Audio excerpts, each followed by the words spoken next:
Dark rumors about an impending invasion are spreading around the country. Orlean must be fortified as soon as possible, which is why zealous craftsmen are building fortified towers around the country's borders, and knights are moving into the city to protect the city walls. There's a lot of hustle and bustle in the otherwise peaceful idyll. Everywhere you can hear the clacking of wagons and horse hooves. Carts filled with goods are coming through the city gates to fill the warehouse. Tax collectors from all around the country are streaming into the city with chests full of treasure. Enough money to pay the blacksmith so they can start producing swords right away. Citizens of noble origin seek shelter behind the city walls. Is there enough time to complete the catapult? Will the clothing store have enough clothes for the upcoming winter? Let's go and join forces to save Orlean. Hi and welcome back to my next playthrough, and as you can see clearly here from the rulebooks, I'm going to start a playthrough series about Orlean, and I'm using the expansion Invasion.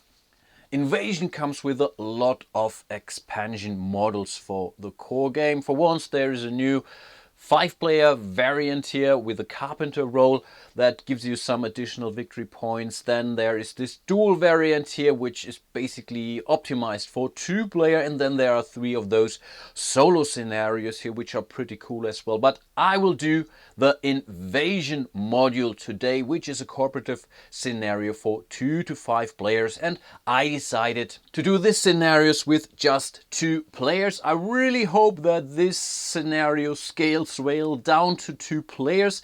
I have not played this expansion or this module here before. I do have quite of experience with the core game, which is absolutely one of my favorite Euros, at least at this point in time. So I might be doing some very big mistakes in respect to strategy or tactics, or maybe even rule-wise. And as usual, please make me aware if you catch some of those errors, and I will try to correct them as good as I can.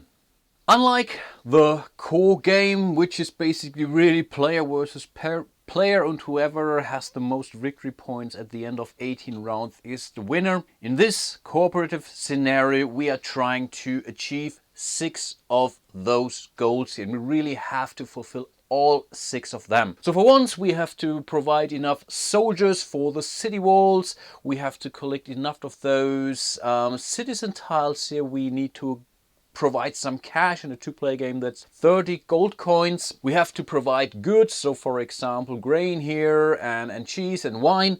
We have to build 13 of those fortified tower. In a 2-player game that's a bit reduced, I think 7 of them are already built. And last but not least, each of the players have to fulfill some kind of a personal goal, and this is something we will determine by drawing a character card for each of the 2 players, so the blue and the yellow player. There are various ways to do that. For once you could choose one, but I'm some kind of a fan of randomness, so I think I will draw 2 cards from these character cards here, and then we will see. Let's do the first for the yellow player, so take this one. And here we have the scholar, so we need to achieve a development status of 6. Wow, we have to bring this cube on the development track here, all the way from the left, all the way over there, until you see the point 6 over there. That's really quite alright and not easy to achieve. But yeah, let's see. But one goal is clearly not enough for a scholar. We also have to build 4 of those trading stations on the game board. And this is now really something that's different. So for once, we have to build fortified towers on those special cities here, and in a 2-player game various of those are already built, so we don't have to take care of those. But wherever you see one of those tokens, this is a city where you're no longer building a trading post but a defense tower, or what was it? Yeah, a tower, basically fortified tower here. So these don't count for the trading post, so you still have to go with your scholar from city to city and build trading posts, and you need 4 of those. So that's really quite a lot to do. But let's see what character card we are drawing for the blue player. Let's take this one. And here we have the fisherman. We have to complete the boatman track, and we have to, wow, put 4 monks into my bag. And we need to have 2 wool. I think overall, even if those are 3 goals, I think that's definitely much easier to achieve. So I think really the scholar is some kind of a more tough nut to crack. And yeah, the fisherman should be something we should be able to deal with. There's really a lot going on in Orlean, even when you play only with the core, with the base game here. Some of the things of the base game are removed from this expansion model, from this cooperative model here. But in order to replace the parts that have been removed, you also have now those 2 additional boards. So for once you can get some of those citizen tokens here, which are really important, because remember, one of our goals is to have 7 of those citizen tokens until the end of the game. At least that's for a 2-player game. There are plenty of those citizen markers on the board, but still they're pretty tough to get at times, so we really have to focus on that. And yeah, basically you can achieve your goals here. So there are now additional actions which allow you to send goods to the city or to send money to the city, and using the standard town hall action on your player board will basically help you to send people off to the city. If you don't know what I'm talking about right now, because you don't have no clue what the base game is all about, fear not, I will explain all those mechanics. Not sure if I will be explaining a lot, at least between the differences of the base game and the co-op game and what ships additionally to invasion here, but at least I will explain all the rules as I go, so that you can kind of learn from my mistakes here basically. The main machinery of Orleans are those follower tokens, and that's some kind of a deck building game here. But you're not building a deck, you're building a cloth bag, basically something like this, where you put in your followers and then you draw a number of those followers, which is basically represented by this military track here. So right now we are all here on the starting space. So at the start of each round we are all allowed to draw 4 of those follower tokens from the back, and then this is something that we will be able to use during any given turn. In the course of the game, you will collect a lot of those follower tokens, at least from my experience. And your only limit at this point in time is your marketplace here. You see there are 8 spots, and that's basically the maximum or your limit you can draw from the back. So when you start a round, for example, with those 2 tokens on your board, you will not be able to draw more than 6 tokens out of your bag. So you cannot just draw whatever your maximum and see how it fits. No, that's basically your maximum, which is the reason why you can prepare some of those actions. So for example, if you want to free up your marketplace, you could always send one of your peasants, for example, here, even though that will not activate the village action space here, but I will come to that in a second. But at least it gives you some room for future planning here.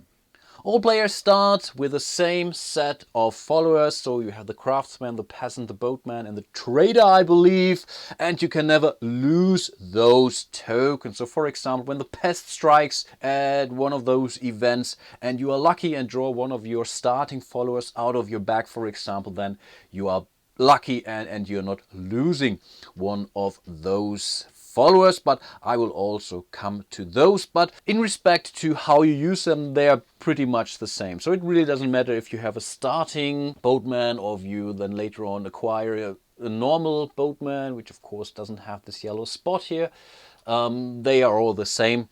So a blue boatman is a blue boatman basically, and you see the same color codes on all of those action spaces here, but I will not go to those in detail right now. I will explain all of those actions in the course of the game.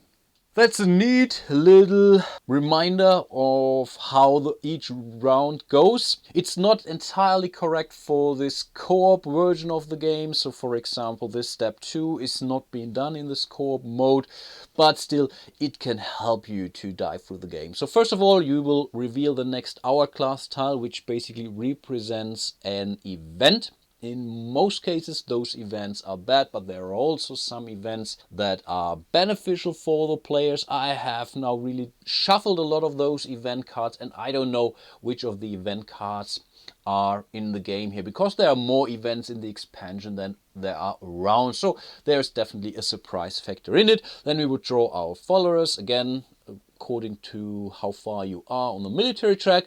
Then you assign the followers to those action spaces. Then you will carry out the actions. Last but not least, we will resolve the event. And yeah, doing step 7, we will just pass the starting player token and we'll start a next round. This all goes until we went through 18 of those event cards equals 18 rounds. And by the end of the last round, we really have to achieve all of those 6 goals on this track here, which is definitely not that easy. But I think without further ado, I will get started, and please bear with me. I've never played this co-op game before, so I might really terribly lose the scenario here. And if you see something which I should do differently at the end of this video, please let me know in my comments, Facebook, YouTube, you name it, and let me know what you think, and maybe share some advice with me so that I might be able to hopefully win this scenario in order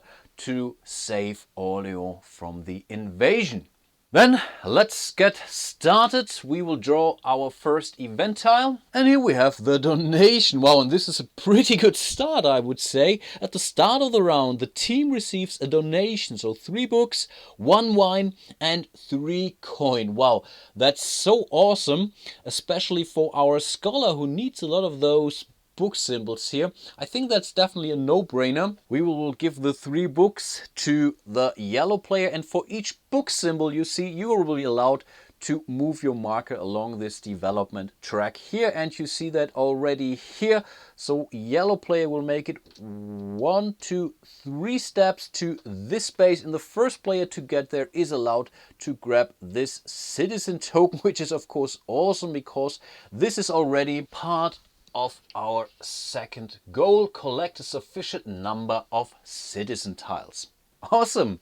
Then we get also some wine and some coins. I think I will give the wine to the blue player and maybe 2 coins to yellow and 1 coin. No, we give all 3 coins to the yellow player. Yeah, let's do that. So we take 1 wine from the general reserve, and here this is already something that's not in the core game. Whenever you are able to basically deplete one of those towers here, so when you're running out of cheese, this scenario, that's a good thing because it means you also get one of those citizen tiles here. But right now we are of course far from achieving this, but at least it's an opportunity to do that. And as we really need a lot of those grain tiles here, I think this should be really a good way to gain one of those tokens. But let's give this wine to the blue player and 3 additional coins to the yellow player. That was really a pretty good start, and I should mention that those events for this co-op scenario are completely something different that you would normally encounter in the standard mode of Orlean. So this is really a pile, especially for the cooperative game. Now the player with the most farmers would be able to get a coin, but in this co-op version we will skip this step. Then we would normally draw our followers, but we already have drawn our starting followers, so the bag is empty. And then we would assign those followers, and usually you are doing this simultaneously, especially in the co-op version. This is something where you really can talk to each other and say, hey, I will send my guys there, you send your guys over there. So this is something I will prepare now. Now each player will assign his starting tokens on those action spaces, and you really have to normally put in the appropriate color on each of those action spaces. So for example, if you want to get a new farmer here at the farmhouse, you would send a blue boatman and a brown craftsman to this location. Then you would be able in the next step to trigger this farmhouse. You would gain a farmer, but I will explain when we come to the next step where we carry out those actions. But this is how you actually prepare those actions or are activating those actions. You could still already prepare something for the next round. So with those two remaining, I think there's not really much we can do at this point in time. Of course, we could use the Palatinate function here, but right now this really doesn't make sense. This is really last resort action, at least this is how I think of it. But I still could prepare for the next round. So for example, I could still send the farmer here to the university as well as the trader. Right now a craftsman is missing, so I would not be able to trigger this university, but this would be something for the next round. But right now I still have a lot of those spaces on the marketplace, so this is something I wouldn't do. But at least this was only an example. Let's go into the actual planning for this round. And I think I will play it pretty conservatively because right now I don't have any of those knights. So this is something I have to earn basically, and you earn those by sending your followers into the castle. Makes sense, right? So let's do that. So we have a farmer here, a boatman here, and then a trader here. We still have one craftsman left. So this is here, so we keep that. Keep him at the marketplace for the next round. I think I will not assign it quite yet because it really doesn't make sense. So this is what the yellow player will do. But I think the blue player will focus on his personal goal here, complete the boatman track. So I think he will try to gain a new boatman. So he will send someone here, someone there. Also leaving behind one token. In this case, this would be the trader. He could also prepare it, but right now, again, this doesn't make much sense. So I think I will stop the planning here. Let's go over to phase number 5, carry out the actions, and we're doing this basically turn by turn. So each player is now allowed to perform or trigger one of the activated actions. Right now, all the players only have activated one action space. So we start with a starting player here. This is yellow. He will activate the castle. So those followers he was using to trigger the castle immediately go back to his back here, so they can be drawn immediately at the start of the next round. But of course we are still getting something from our action. For once we get one of those knights. This knight immediately goes to the back as well, so it's really something like deck building game, but there's not really a discard pile in this one here. And we are also allowed to move this token one step ahead. So as of the start of the next round, yellow player will be allowed to draw 5 of those tokens out of his back, whereas the blue player still is at the first level, so he will stick to only 4. Then it's the blue player. He sent his guys to the village. Now he can decide whether to take a boatman, a craftsman or a trader, as he still wants to go further on his personal goal here. He will certainly activate the village here for this boatman. Again, those 3 tokens go back into his bag. He's allowed to take one of those fisherman tokens. Again, this goes to his cloth bag as well. He's allowed to advance his track or his marker on the track. Here we see the benefit he's allowed to get immediately. So for this step he gets 2 additional coins. These were already all the actions in round 1. That's in most cases only one, or at least I think it can only be one as far as I can remember. So now we would theoretically resolve the event, but in this example the event was something that happened at the start of the round, so we can skip this step here as well. So the last thing to do would be to pass the starting player token from the yellow player to the blue player, and then we would start the next round. And again, the new round starts with revealing the next hourglass tile. Okay, let's do that. Let's draw the next tile. And it seems, again, we are damn lucky. This is the support event. Draw a follower twice on the corresponding track and gain another of those followers. So this is really great. But this time this is something we will have to deal with at step 6 of the round. So right now this doesn't do us any good. So let's draw the followers. Theoretically, yellow could draw 5, but I think he only has 4 in the back. He just got 1. Yep, that's correct. So these are the followers for the yellow player. And it's basically the same for the blue player. He could draw 4, but he also has only 4 left in his back. So those are the followers he will be able to use.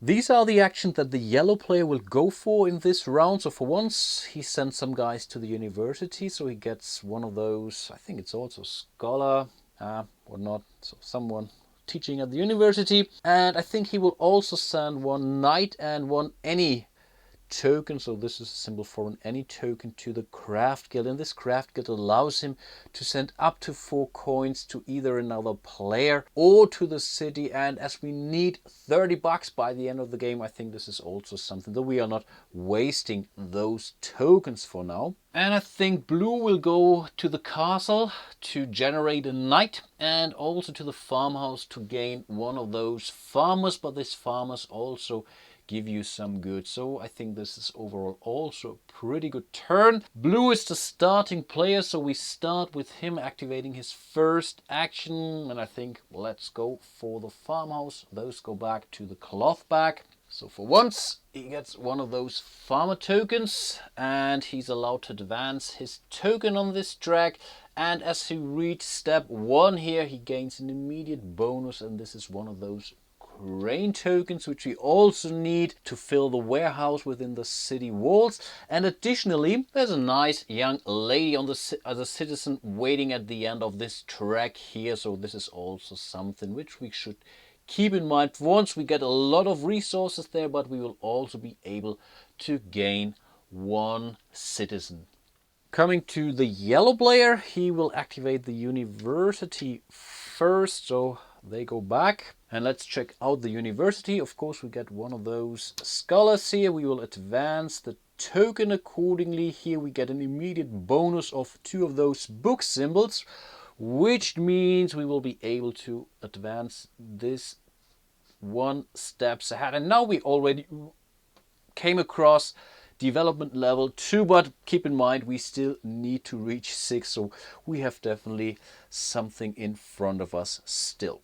Let's do the second activation for the blue player. This will be the castle. So he will advance here. He will take a knight, which is a good thing. So as of the start of the next round, he will also be able to draw 5 of those tokens. This is really important. You really have to get at least on the 6 or 7 track in order to do something meaningful, at least in the later rounds of this game. And then it's a second activation for the yellow player. He will do one little thing here at the craft guild, though they go back. And as he had this first round event, which gave him 3 coins, which is a cool thing, I think he will be able to send all 4 of those coins to the city. But keep in mind, we need 26 more of those. These were all the actions. Now we come to the event step, and the event for this round says we will each draw a follower from the bag, and then we would double this follower, and we would also be able to trigger the appropriate event. So let's do that. Start with the yellow player here. So what do we have here? Oh, this is the merchant, or the trader.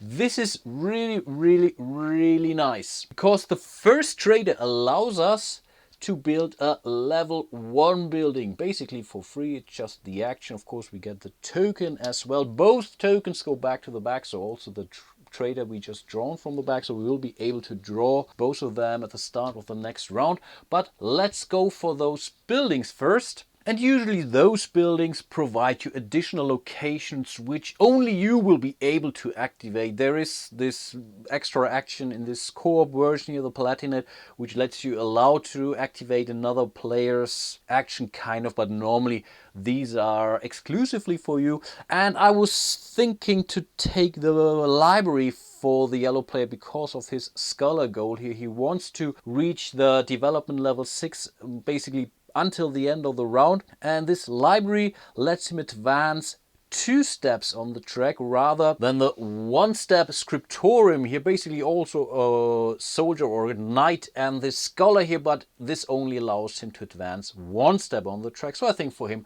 that's a pretty good deal.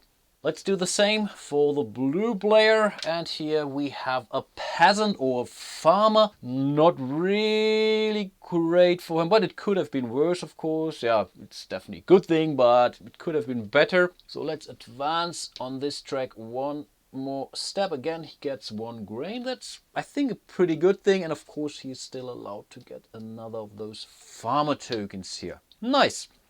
And then last but not least, we will pass the starting player token from the blue player over to the yellow player, and then we would start our next round.